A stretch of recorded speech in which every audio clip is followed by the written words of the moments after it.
Oke. Assalamualaikum warahmatullahi wabarakatuh. Shalom, Om Swastiatsu, Namo Buddhaya, Salam Kebajikan. Perkenalkan kami dari kelompok 1 yang pada hari ini akan memimpin diskusi dengan tema perspektif hukum internasional terhadap penyelesaian sengketa perbatasan darat utara Isla Portillos. Sebelumnya, tak kenal maka tak sayang, mohon izin untuk perkenalan kami dari kelompok 1 terlebih dahulu. Baik, perkenalkan nama saya Syahriana Hanan Fatia Ahya dengan NIM akhir 003. Saya Inantri Hutami Agustina dengan NIM akhir 019. Saya Yuliana dengan NIM akhir 024. Saya Nopisa Fitri dengan NIM akhir 044. Dan saya Niken Pangesti dengan NIM akhir 048. Baik, mungkin bisa tolong di slide. Baik, sebelumnya sebenarnya kasus ini tuh tentang apa sih? Jadi ada 2 negara yang mana ada Costa Rica dan juga ada Nicaragua yang mana dia itu terletak di wilayah Amerika Tengah, yang mana kedua negara ini sebenarnya berbagi batas darat yang membentang di tengah tanah tinggi di Amerika Tengah, mulai dari Laut Karibia sampai dengan Samudra Pasifik. Nah, di Nicaragua ini dia letaknya ada di bagian utara dari perbatasan tersebut. Nah, sedangkan si Costa Rica itu berbatasan dengan Panama di bagian selatannya. Nah, Isla Portillos yang menjadi sengketanya ini dia ini sebuah area dengan luas kurang lebih sekitar 17 km persegi yang letaknya itu ada di sebelah utara Sungai Sangjuan yang berbatasan dengan Laut Karibia di bagian utara. Jadi, pada tanggal 16 Januari tepatnya tahun 2017, Costa Rica itu memulai suatu proses hukum terhadap Nicaragua yang mana terjadi nih perselisihan batas daratan di Los Portillos atau nama Inggrisnya itu Harbor Head Lagoon, dan jadi di sana ada pendirian kamp militer di Isla Portillos yang dikenal sebagai kasus bagian utara Isla Portillos. Nah, Costa Rica ini berjuang untuk memperoleh yurisdiksi yang mana berdasarkan pasal XXXI dari Fakta Bogota. Nah, pada tanggal 26 Januari 2017 terjadi pertemuan antara perwakilan kedua negara untuk membahas batas waktu pengajuan pembelaan terkait kasus bagian utara Isla Portillos, yang mana mempertimbangkan penggabungan proses dalam kasus pembatasan maritim. Untuk next slide akan dilanjutkan oleh rekan saya. Baik, untuk selanjutnya pemerintah Costa Rica mengajukan permohonan kepada pengadilan. Itu ada 2 permohonan. Yang pertama untuk menetapkan dengan tepat lokasi batas daratan yang memisahkan kedua ujung gundukan pasir Los Portillos atau Harbor Head Lagoon dari Isla Portillos, dan dengan demikian menegaskan bahwa wilayah Nicaragua yang saat ini berada di Isla Portillos terbatas pada enclave yang terdiri dari Los Portillos atau Harbor Head Lagoon dan gundukan pasir yang memisahkan lagoon dari Laut Karibia. Yang kedua, untuk mengadili dan menyatakan bahwa dengan mendirikan dan menjaga kamp militer baru di pantai Isla Portillos, Nicaragua telah melanggar kedaulatan dan integritas wilayah Costa Rica, serta telah melanggar putusan pengadilan tanggal 16 Desember 2015 dalam kasus aktivitas tertentu. Selain dari Costa Rica, dari pihak Nicaragua sendiri juga mengajukan pengadilan untuk menetapkan hal-hal sebagai berikut. Yang pertama, kawasan pesisir yang berbatasan dengan Laut Karibia di antara Harbor Head Lagoon dan mulut Sungai San Juan merupakan bagian dari wilayah Nicaragua. Yang kedua, lokasi dari instalasi militer yang dibangun oleh Nicaragua berada di wilayah yang merupakan bagian dari Nicaragua, dan dengan demikian yang ketiga, keseluruhan klaim dan tuntutan yang diajukan oleh Republik Costa Rica harus ditolak sepenuhnya. Baik, untuk selanjutnya akan disampaikan oleh rekan saya.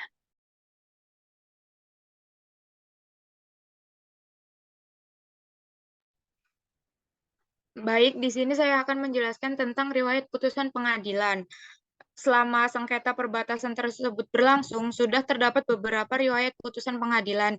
Di antaranya yang pertama Pengadilan Internasional Kehakiman (ICJ) dan yang kedua Pengadilan Arbitrase dan yang ketiga Pengadilan Internasional.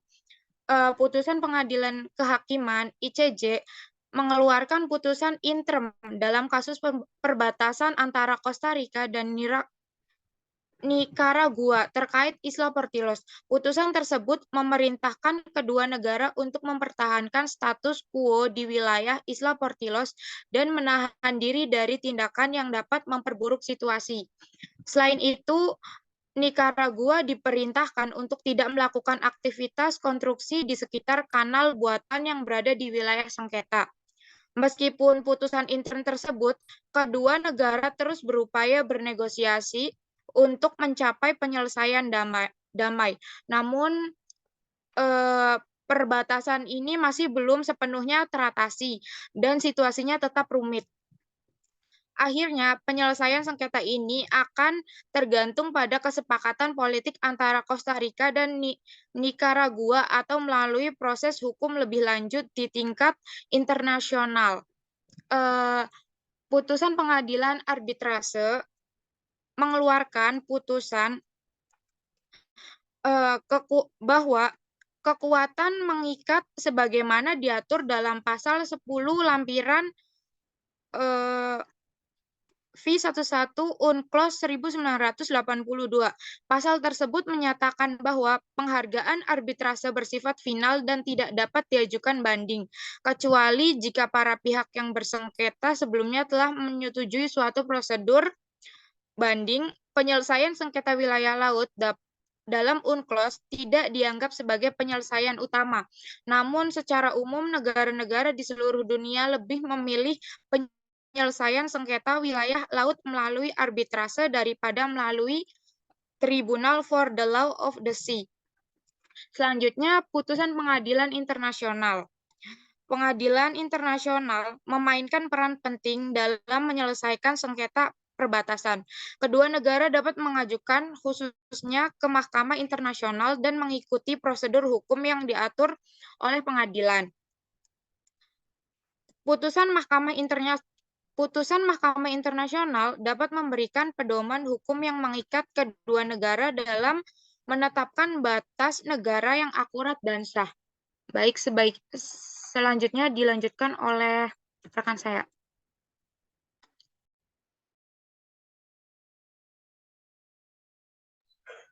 Oke, saya lanjutkan. Perspektif hukum internasional terhadap permasalahan perbatasan utara Pulau Portillos antara Costa Rica dan Nicaragua mencakup beberapa prinsip dan norma hukum internasional yang relevan. Beberapa aspek perspektif hukum internasional yang dapat diterapkan dalam konteks ini tercantum di bawah. Yang pertama, prinsip integritas teritorial. Prinsip ini menyatakan bahwa semua negara mempunyai hak untuk melindungi dan menjaga wilayahnya yang diakui secara internasional. Mengingat perbatasan darat utara Pulau Portillos, kedua negara harus menghormati integritas wilayah masing-masing. Artinya, batas-batas yang ditetapkan atau yang mungkin ditetapkan melalui proses penyelesaian sengketa harus dihormati. Yang kedua, prinsip uti possidetis juris, yaitu prinsip ini berlaku dalam menentukan batas-batas wilayah suatu negara berdasarkan wilayah yang sebenarnya dikuasai pada saat terbentuknya kedaulatan negara tersebut. Dalam konteks ini berdasarkan situasi teritorial Costa Rica dan Nicaragua pada saat kemerdekaannya, maka prinsip uti possidetis dapat diterapkan untuk menentukan batas perbatasan antara Costa Rica dan Nicaragua. Yang ketiga, prinsip penyelesaian sengketa secara damai. Prinsip ini mendorong negara-negara yang terlibat dalam sengketa perbatasan untuk mencari solusi damai melalui negosiasi, mediasi, arbitrase, atau mekanisme penyelesaian sengketa internasional lainnya. Costa Rica dan Nicaragua telah mencoba mencapai kesepakatan melalui negosiasi putaran perundingan bilateral yang melibatkan badan penyelesaian sengketa seperti Mahkamah Internasional. Dan yang terakhir, putusan Pengadilan Internasional. Mahkamah Internasional memainkan peran penting dalam menyelesaikan sengketa perbatasan kedua negara dapat mengajukan kasusnya ke Mahkamah Internasional dan mengikuti prosedur hukum yang diatur oleh pengadilan. Keputusan Mahkamah Internasional dapat memberikan pedoman hukum yang mengikat kedua negara dalam menetapkan batas negara yang akurat dan sah. Selanjutnya akan dilanjutkan oleh rekan saya. Baik, hingga saat ini permasalahan perbatasan utara Pulau Portillos antara Costa Rica dan Nicaragua masih tertunda dan belum tercapai solusinya. Namun beberapa tindakan dan keputusan telah diambil untuk menyelesaikan perselisihan ini dalam perspektif hukum internasional. Salah satunya adanya keputusan sementara Mahkamah Internasional. Keputusan sementara ini mewajibkan kedua negara untuk mempertahankan status quo di wilayah Isla Portillos dan menahan diri dari tindakan yang dapat memperburuk situasi. Selain itu, Nicaragua diperintahkan untuk tidak melakukan kegiatan konstruksi di dekat kanal buatan di wilayah sengketa. Selanjutnya, adanya negosiasi dan mediasi. Melalui dialog dan konferensi diplomatik, negara-negara berupaya mencapai kesepakatan yang saling menguntungkan dan menghormati kedaulatan dan integritas wilayah masing-masing. Negosiasi dan mediasi merupakan salah satu alat yang didorong oleh hukum internasional untuk mencapai penyelesaian sengketa perbatasan secara damai. Selanjutnya, adanya peran Badan Penyelesaian Sengketa. Selain ICJ, badan penyelesaian sengketa lainnya seperti Pengadilan Arbitrase Antar Amerika atau CAAL juga terlibat dalam mencari solusi sengketa perbatasan ini. Lembaga-lembaga ini menyediakan forum netral untuk mendengarkan argumentasi dan bukti kedua belah pihak serta mengambil keputusan hukum yang dapat menjadi dasar penyelesaian sengketa. Selanjutnya saya kembalikan ke moderator.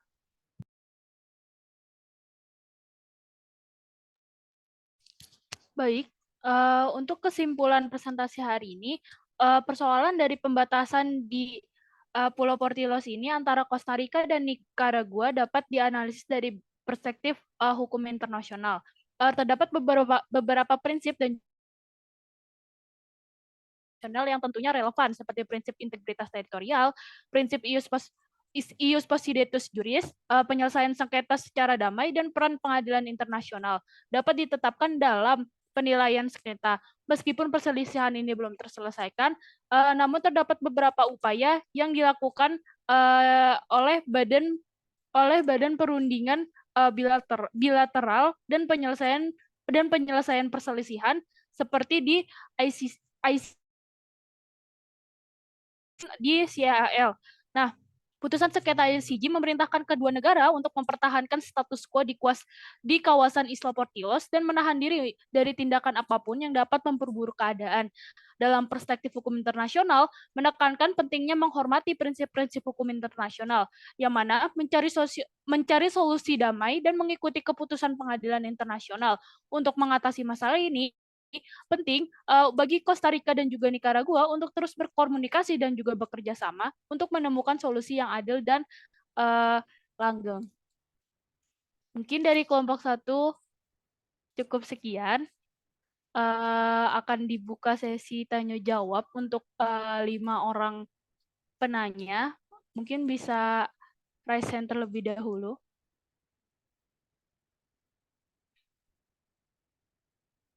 Oke, udah ada. Mungkin boleh untuk Bian. Oke, aku mau nanya nih Ken, bagaimana penyelesaian dalam permasalahan sengketa ini? Oke, thank you Bian. Pertanyaannya Sama-sama. kita tampung dulu nanti dijawab ya. Oke. Thank you. Mungkin selanjutnya kepada Uswatul Saulidia. Pertanyaan saya tuh apakah terdapat dampak ekonomi atau sosial akibat sengketa perbatasan darat utara Isla Portillos?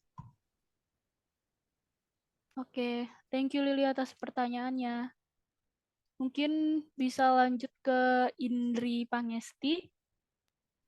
Oke, terima kasih sebelumnya buat kelompok Niken dan rekan-rekan. Jadi dari yang Anda paparkan itu, saya ingin bertanya, gimana sih respon pemerintah terkait sengketa di Isla Portillos ini, baik dalam hal diplomasi maupun langkah-langkah hukumnya. Terima kasih.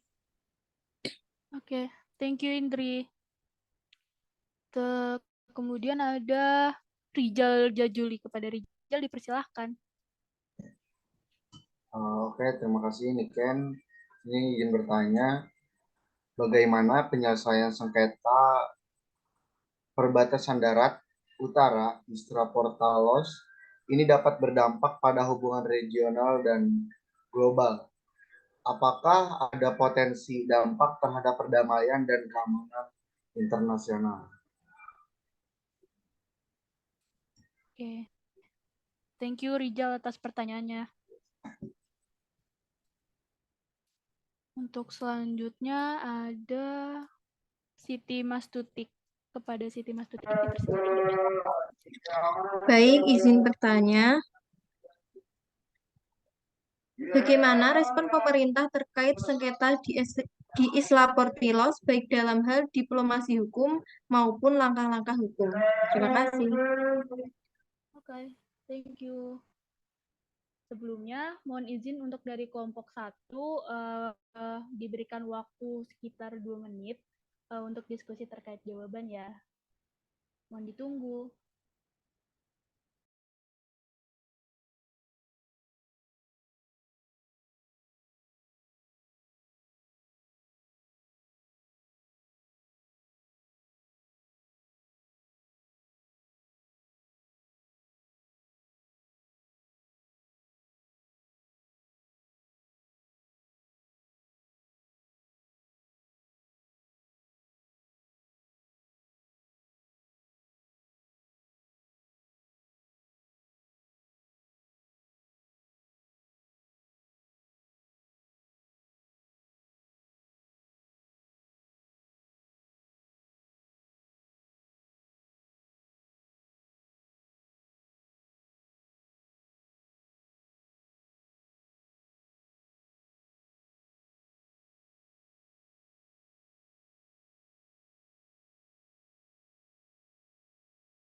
Sebelumnya mohon maaf, Indri tadi bisa minta tolong untuk diulangi pertanyaannya nggak?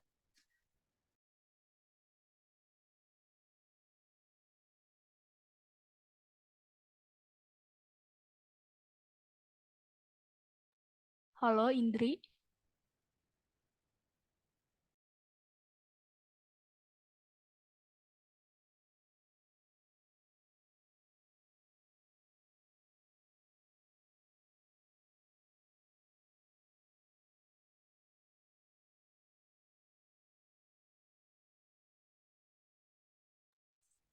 Indri, maaf bisa minta tolong diulang pertanyaannya nggak?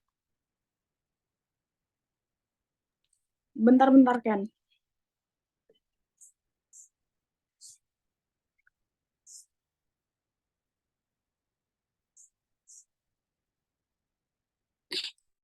Jadi pertanyaan aku itu, bagaimana sih respon pemerintah terkait sengketa di Isla Portillos, baik dalam hal diplomasi maupun langkah-langkah hukumnya? Apakah jelas nih, Ken?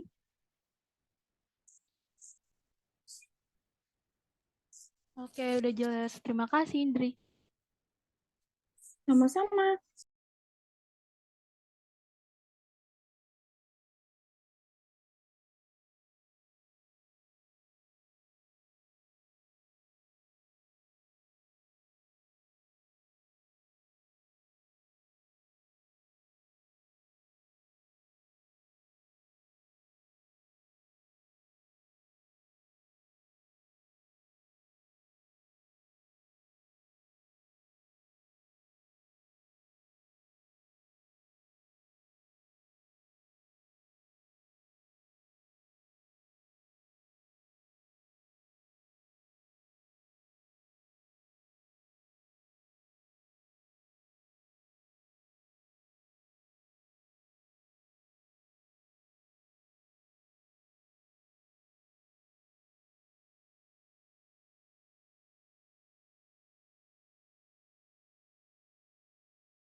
Oke guys, aku izin menjawab pertanyaan dari Bian bahwa yang sudah dijelaskan oleh rekan saya tadi, yang penyelesaian sengketa secara damai dan peran pengadilan internasional dapat diterapkan dalam penilaian sengketa ini.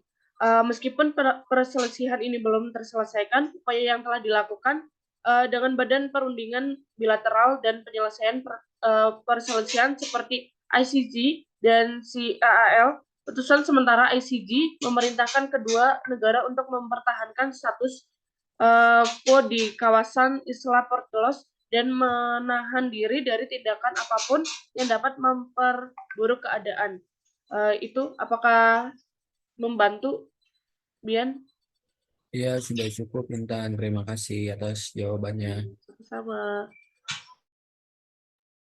Baik, untuk selanjutnya saya akan menjawab pertanyaan dari Lili tadi, apakah terdapat dampak ekonomi atau sosial akibat sengketa perbatasan darat utara Isla Portillos? Jawabannya, sengketa perbatasan darat utara Isla Portillos antara Costa Rica dan Nicaragua memiliki dampak ekonomi dan sosial yang signifikan. Untuk secara ekonomi, ketidakpastian perbatasan dapat menghambat investasi dan perdagangan di wilayah tersebut, mengakibatkan ketidakstabilan ekonomi di kedua negara.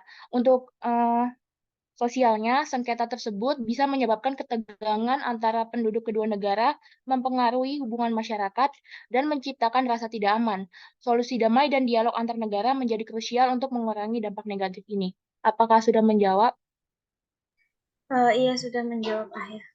Makasih. Oke, sama-sama. Oke, baik. Di sini saya akan menjawab pertanyaan dari Indri. Bagaimana respon pemerintah terkait sengketa di Isla Portillos, baik dalam hal diplomasi maupun langkah-langkah hukum. Jadi pemerintah sendiri telah merespon sengketa di Isla Portillos melalui upaya diplomasi dan langkah-langkah hukum. Respon ini dapat mencangkup negosiasi bilateral, pengajuan klaim di forum internasional, atau bahkan pencarian solusi melalui lembaga penyelesaian sengketa internasional. Indri, apakah sudah menjawab? Menjawab, Nop. Makasih, Indri. Baik, izin menjawab pertanyaan dari Rijal. Bagaimana penyelesaian sengketa perbatasan darat utara Isla Portillos dapat berdampak pada hubungan regional dan global? Apakah ada potensi dampak terhadap perdamaian dan keamanan internasional? Secara umum, penyelesaian sengketa perbatasan dapat memiliki dampak yang signifikan, tergantung pada berbagai faktor, termasuk metode penyelesaian yang dipilih, partisipasi pihak-pihak yang terlibat, dan reaksi internasional terhadap hasilnya. Jika penyelesaian dilakukan dengan cara damai dan sesuai dengan hukum internasional, itu dapat memperkuat perdamaian dan keamanan di wilayah tersebut, dan secara positif mempengaruhi hubungan internasional. Sebaliknya, jika penyelesaian sengketa ini melibatkan ketegangan atau konflik, atau jika hasilnya tidak diterima dengan baik oleh pihak-pihak yang terlibat, itu dapat berdampak negatif pada hubungan regional, bahkan dapat membahayakan stabilitas dan perdamaian internasional. Apakah cukup menjawab, Rijal? Alhamdulillah cukup menjawab. Terima kasih, Yuli. Ya, sama-sama. Sebelumnya untuk Siti Mas Tutik, mohon maaf kayaknya tadi pertanyaannya kalau nggak salah sama kayak punyanya Indri. Mungkin kalau misalkan kamu mau ganti, nggak apa-apa, boleh. Oke, aku mau ganti ya, Ken. Oke. Aku mau nanya bagaimana prinsip UTE Possidetis Juris diterapkan dalam menentukan batas wilayah negara yang bersengketa. Itu aja. Oke. Aku sendiri yang akan jawab pertanyaan dari Tutik. Jadi prinsip uti Possidetis Juris ini tuh dia berlaku ketika suatu negara menentukan batas-batas wilayah suatu negaranya berdasarkan wilayah yang memang sebenarnya dikuasai pada saat terbentuknya kedaulatan negara tersebut. Nah, jadi menurut prinsip uti Possidetis Juris ini, batas wilayah antara Costa Rica dan juga Nicaragua ini sebagian besar sebenarnya diatur oleh batas-batas administratif yang pada saat kedua negara tersebut itu sebenarnya memperoleh kemerdekaan mereka. Namun terdapat beberapa interpretasi dari penerapan prinsip ini yang sebenarnya jadi sumber konflik tersendiri. Nah, jadi pada tahun 2018 itu sampai pada akhirnya pengadilan internasional itu memutuskan kalau misalkan pulau itu tuh merupakan bagian dari Costa Rica sebenarnya, bukan dari Nicaragua. Nah, keputusan ini tuh sebenarnya didasarkan pada prinsip dari uti Possidetis Juris, dan juga ada beberapa faktor yang menyebabkan kalau misalkan sebenarnya pulau itu tuh sebenarnya masuk ke dalam wilayah Costa Rica, bukan Nicaragua. Jadi jawabannya kayak gitu, Tutik. Makasih nih, Ken. Oke, terima kasih. Sebelumnya aku mau ngucapin terima kasih sama rekan-rekan yang udah aktif untuk berpartisipasi dalam diskusi yang sudah dibangun oleh kelompok 1. Kami dari kelompok 1 mengucapkan sekian dan terima kasih. Wassalamualaikum warahmatullahi wabarakatuh. Waalaikumsalam warahmatullahi wabarakatuh. Terima kasih. Thank you semua. Selamat libur.